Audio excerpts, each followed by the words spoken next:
আসসালামু আলাইকুম, আশা করি সবাই ভালো আছেন। তো এই কাচ্চি ভাই সম্পর্কে তো সবাই জানেন যে ওরা কাচ্চি বিক্রি করে। তো আজকে ওদের দেখলাম যে তেহারি লঞ্চ হয়েছে। তো তেহারি অর্ডার দিলাম যে ওদের তেহারিটা কেমন।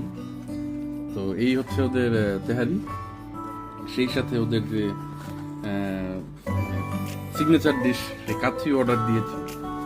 তো আমরা দেখবো যে কাচ্চি এবং তেহারির মধ্যে ওদের ডিফারেন্সটা কেমন এবং মাংসের কোয়ান্টিটিটা কেমন এবং টেস্টটা কেমন। আমরা আগে দেখেছি সুলতান ডাইন, ওরা এরকম পুরান ঢাকার তেহারির মতো তেহারি বা বিরিয়ানি বিক্রি করতো।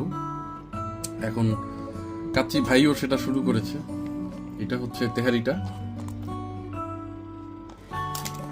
তো মাংস দেখা যাচ্ছে নর্মাল তেহারির দোকানের মতোই, ওরকম কুচানো মাংস এখানে আছে। আর এই হচ্ছে কাচ্চিটা। তো তেহারিটা যদি আমরা একটু তো এখন প্লেটে ঢেলে দেখি যে এদের কোয়ান্টিটিটা কেমন। রাইসের কোয়ান্টিটিটা তো বেশ অনেকটাই মনে হচ্ছে। দেখতে হবে যে মাংসটা কেমন আছে। তো এখান থেকে আমি একটু নিয়ে খেয়ে দেখি যে জিনিসটা খেতে কেমন হয়েছে। আমরা একটু অল্প একটু নিয়ে দেখি। এটা খেতে সেটা ওই যে পুরান ঢাকার আমাদের হাজির যে বিরিয়ানিটা আছে না, ওইটার মতো লাগছে। এবং মাংসের যে কোয়ান্টিটিটা, ছোট ছোট টুকরো করে মাংসের কোয়ান্টিটিটা ভালোই আছে।